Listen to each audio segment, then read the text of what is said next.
Hey guys, this is North back again with another video. Today's video I'm coming to you with a part 2 of a series that I did once before. I did do it last year, and that was my top 10 fragrance plug purchases. Now I'm sure a lot of us out there, we have people that we are able to go to, or sites that we're able to go to buy from reputable salesmen, where we're able to get a deal on fragrances that we want. So here's part 2 of 10 fragrances that I was able to pick up this year that I got at a significant discount that I got on the ground here in Kuwait from a few of my fragrance plugs. So let's go ahead and see what I got. Now I'm going to start off with the Chanel fragrances that I got from a couple of my fragrance plugs. I usually go to around 3 or 4 guys here at the souk to try to pick up on things. I really don't veer too far from these particular guys because they're known to have particular connections to get testers and to get certain niche and designer fragrances that I've been looking for. So I'm going to start it off with one that I paid closest to retail for because it came in its packaging. All the other ones, every other Chanel that I have in a 200 ml are testers except for this one, and this one is Boy Eau de Parfum. Now Boy is a quintessential fougere barbershop type scents. I tried a couple of Penhaligans that have like this lavender forward barbershop type of scent, and I figured since I have this and I have so much of it, it's really no purpose in me getting a bunch of other ones that kind of do the same thing. Boy was released in 2016. This is when I believe they started reformulating all of the older ones into eau de parfum as well. And this one has lavender, grapefruit, lemon, geranium, rose, white musk, heliotrope, and oak moss as some of the notes. And Boy is just a beautiful scent. I really do like it a lot. It's one of my favorites that I'm enjoying right now. Have a little bit of a dent in it, but this one, back to the story, this one was one that I was not able to get in the tester. No one has this at all down in the souk. They usually keep fragrances that they believe will sell. Usually that's going to be Coral Mandel, Le Lion. Those are the ones that they tend to keep packagings of, but Le Lion is becoming harder to find as well. So the one guy, he hasn't been able to come through since then, but he did come through with this Boy. And I got maybe about $100 off of the retail price on this, but it was significantly more than the other ones that I got as testers. So that's the first one I want to mention. Speaking of Le Lion, this one is Le Lion.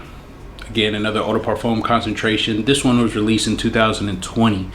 Again, now Le Lion is becoming harder to come across. When I purchased this one, the story of this one, when I purchased this one of the guys that I normally go to, he said that he could get it.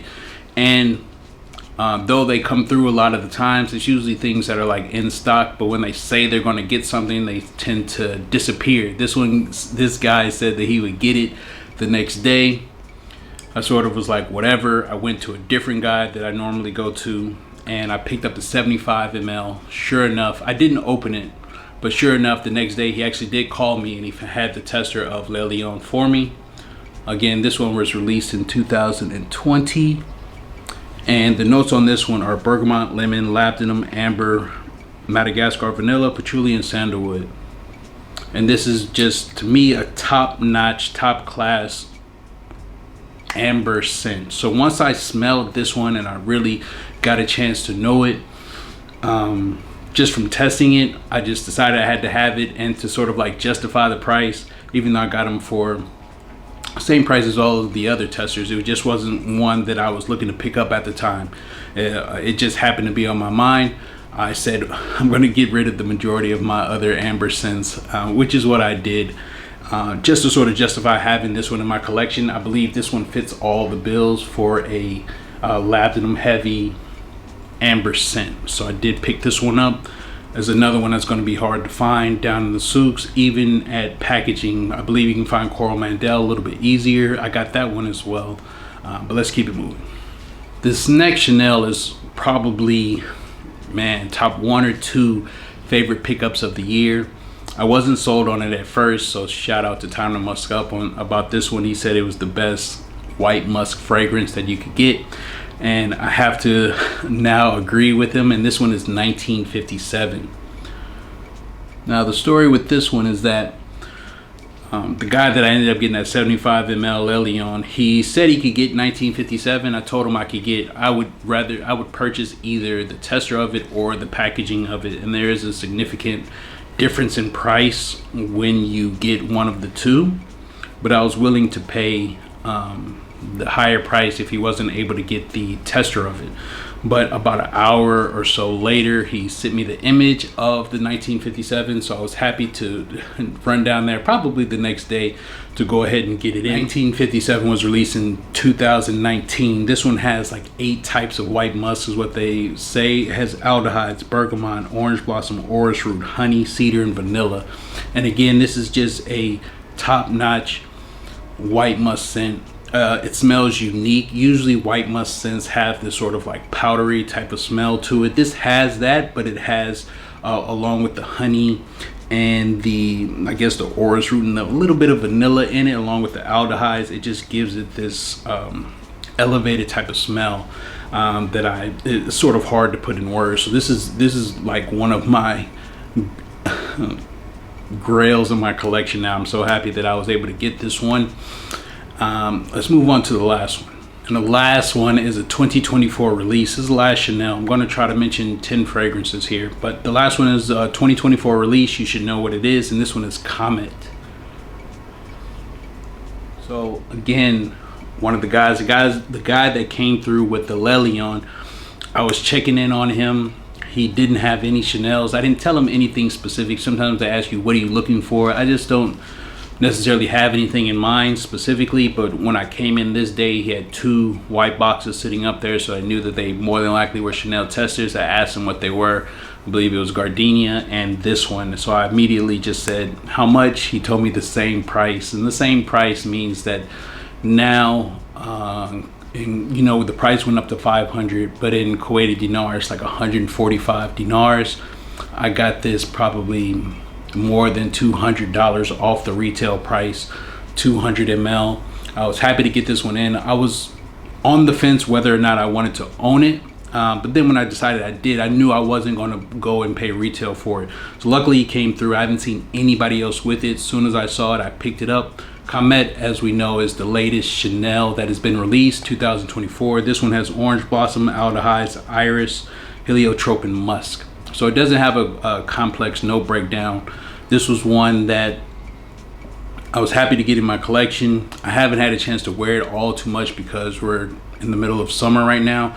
I believe you can get away with it, but you know, I just having so many fragrances, wanting to wear the citrusy ones in this over 100-degree heat, I just haven't returned to it. I'll probably do that sometime after a shower and when it starts to cool off a little bit. So this is this last Chanel that I wanted to mention that I got from my plugs here. Comète. Have you tried this one?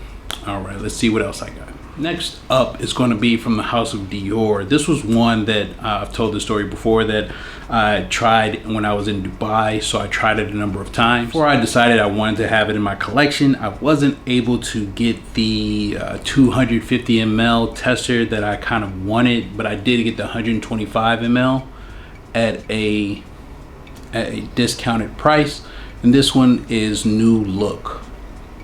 Now, New Look is not getting a lot of love this year. I will do a video of the 2024 pickups, so you'll see some of these fragrances again if you're watching this. But New Look I really liked, and it's not very complex.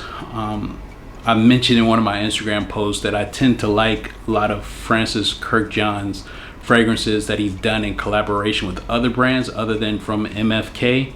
And this is another one. When I smelt it, it just had this uniqueness to it that had me returning back and constantly smelling myself.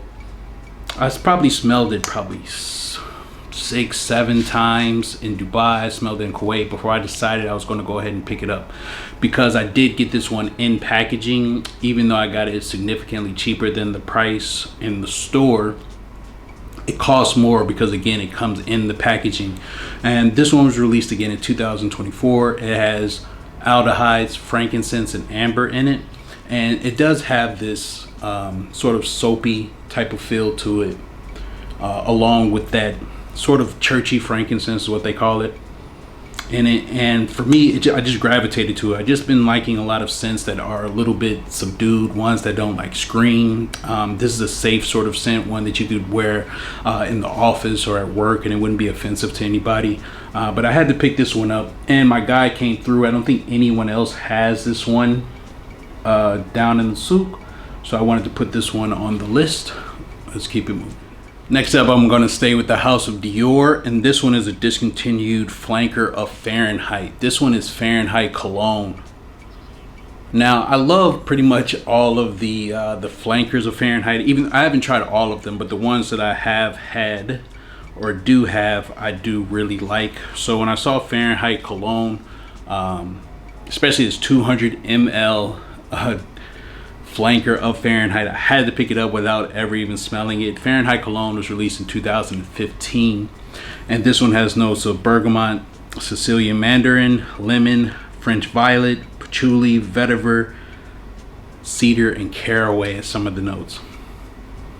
And the thing I like most about all of the flankers of Fahrenheit is that they all smell like Fahrenheit. I can't remember what the original one smelled like. I don't own one. I only own this and 1932 currently in my collection. I did own the Le Parfum, but when I was a kid, it was either probably 8th grade or 9th grade, I fell in love with it. I just thought that it was just this weird manly type of scent, and I like that they all smell like Fahrenheit. This is a strong cologne. I'm sure it's a eau de toilette concentration, doesn't say, but it's a lighter, fresher take on the Fahrenheit DNA, and I'm glad that I got this one in.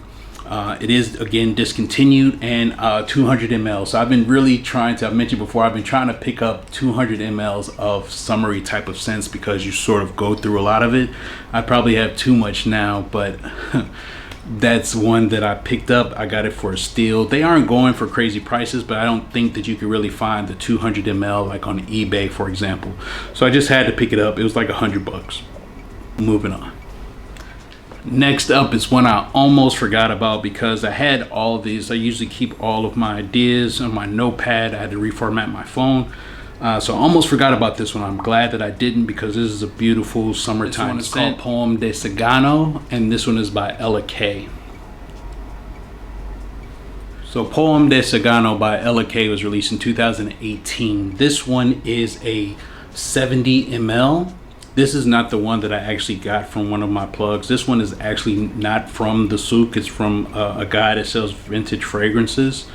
And this isn't actually the one that I purchased. The one that I purchased from him, I still have in the packaging. This one I actually bought used off of eBay, but I still have it in the packaging. So I was happy to get it because they did discontinue the 70 ml bottles, these right here, and they reintroduced them in 100 ml bottles, and they're like $300 a bottle. So this one was released 2018. This one has bamboo, yuzu, grapefruit, mint, bergamot, and eucalyptus.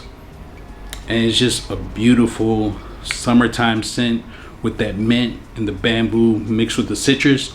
It's a great scent. And when I saw it again, I had to pick it up just because it was hard enough to find just this one used, but when he got that one in, it was hard enough just to even find it on eBay, especially since they've re-released it in these new format of the 100 ml, that I had to go ahead and get another bottle. It smells very similar to a Cartier one I can't think of right now. I did own it, but I sold it to one of my friends. It smells strikingly similar. This one, it does last longer because it is an eau de parfum concentration. If you haven't heard of Poeme de Sagano by Ella K, it's probably the best one from the brand. I haven't smelled another one that I really liked, but I'm glad that I didn't forget to add this one to the list. This one was a steal that I was able to pick up. I forget how much I paid, probably 150, something like that for it. But if it's going for 300 now for double the price, for 50 more ml or 30 more ml, then it was a steal. Moving on. This next fragrance is another sleeper when it comes to women targeted Amouage fragrances, and this one is called Fake Woman.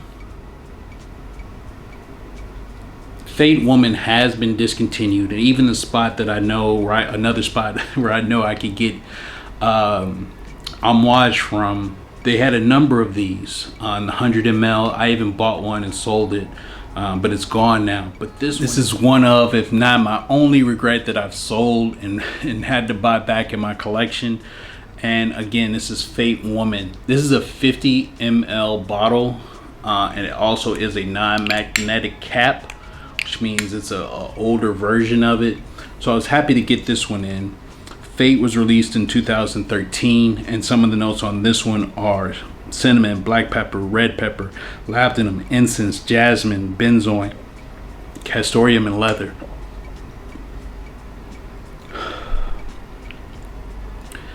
And this is a beautiful, slightly powdery, ambery oriental type of scent. It is similar in the same sort of ballpark or wheelhouse as like Opium Poeme. This is another, this and Jubilation 25 to me, I believe, are the best in the line from the women's targeted fragrances that I think that anybody could pull off. I think anybody could pull off any of the women's ones, because I have the Lyric Woman one, which is a little bit darker rose, slightly it's different from the men's version of it. But this was one that I got, for one, it's discontinued. Two, it's the 50 mls are harder to find. Also, it doesn't have the magnetic cap, and I got it at a discount. So this is one I got from a different plug. This one actually was from another like local retailer. He had one bottle of it, and I was glad that I was able to pick it up for a steal. And I'm going to keep it in my collection.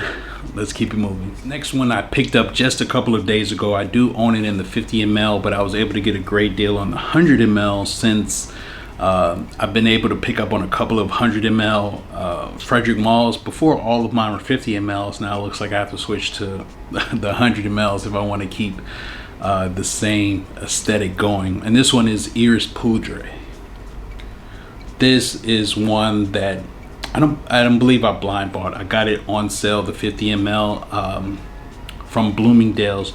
I really fell in love with it because one, it has aldehydes in it, and I just starting to enjoy Iris a lot more and scents. So I've been eyeing this 100 ml from one of the guys down in the souks, but I was able to get it even at a bigger discount than they were originally quoting me for. So I just went on ahead and picked it up. I'll probably try to get rid of my 50 ml now that I have this one.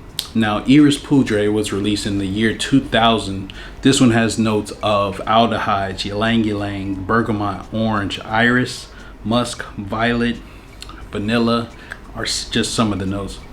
And this is just another type of safe type of scent. It doesn't smell like this lipsticky iris that you get from like Dior Homme or anything of the like. It is its own unique type of scent on iris and aldehydic type of scent. I just really enjoyed it. I've been eyeing this for a while. I'm glad that I did finally get it in 100 ml. I just hope that I'm able to get rid of the 50 ml. Let's move on to the last one. And the last fragrance I'm going to mention is another one from the house of Frederic Malle. This one I already own in a 50 ml, which I've talked about numerous times as being the most expensive fragrance I had ever purchased, especially by per mil. I ended up selling it because I got this one in, and this is the steal of all steals, and this one is the 100 ml of Dawn by Frederic Malle. This was one that I got, that I said that I wish that I was able to get in a 50 ml. I mean 100 ml. So I was at the same shop with the guy that sold me the Le Lion, the guy that sold me the Comète. He had a package of the 50 ml up on the shelves. I was looking at it. I kept on asking him about it. Why, I don't know. I think the first time I just wanted to know how much he was charging for it. He was giving like $200 or something, or off of the like retail price, which is still a very good price, but it still makes it ridiculously expensive. I asked about it again, asking, is this the 100 ml or is this the 50 ml? And then, you know, he told me in secret, because most of these that I got, all of them for the most part that I got down in the souk, especially the testers and things like that, they're not ones that are out promoted. They do openly sell like testers, and they do openly sell packaged things. But some of the more elite ones, you just have to like know, they have to like know you as a client. And so when I asked about it again, he said, you know, I have the 100 ml. I asked him how much it was. He told me. I just said, all right, man, go ahead and bring it. And he left the shop. He left me in the shop by myself. And then he went and he got it. And then he came out with the 100 ml. I had to test it to make sure that it was the real thing. Even after I bought it, because it's so hot, it's hard to like smell things. And you know, from the cap, and this is a guy that I know, so I know that he's selling legitimate products, but I still was like kind of skeptical because it still was a lot of money, even though I got this one $1,000 off of the retail price. If you know how much it costs, then you have an idea around how much I paid for it. But even when I went home, I got my test strips. I sprayed the old one, my 50 ml. I sprayed the new one, left it there, smelled the same. The next day, it was the same thing. I knew it was legitimate, but you know, I had to make sure, and it was. And so this is the steal of all steals. Now I usually get like maybe at the most couple $100 off of retail, especially getting testers. But this one I just couldn't pass up, especially getting the 100 ml. And then even doing that, I had to figure out a way to get rid of the 50 ml. When I went to the States recently, I just posted it, told them US only. And they got it at a discounted price. At least I got some of my money back. So that's it, guys. This was the grail of my fragrance plug purchases of this year. I don't think I could ever top this unless I got the night for the same price, but I don't know if I'd be willing to fork out what I paid for this for that, because this is one of, if not like the best incense-based fragrance that I've smelled. So there you have it, guys. Those are my 10 favorite fragrance plug purchases of this year, 2024. What are some of the fragrances that you got from some of your plugs? I would think that I would be a plug for some of the people that I do know. Some of them are on social media, some of them are not. Even when I went home, I went back with a few purchases or packages for some people of some discontinued fragrances that I got in, knowing that they would be interested in them. So that's it. What are some of the things that you got from some of your plugs? Please let me know in the comments. Please like, comment, and subscribe. I'll see you on the next one, guys. Peace.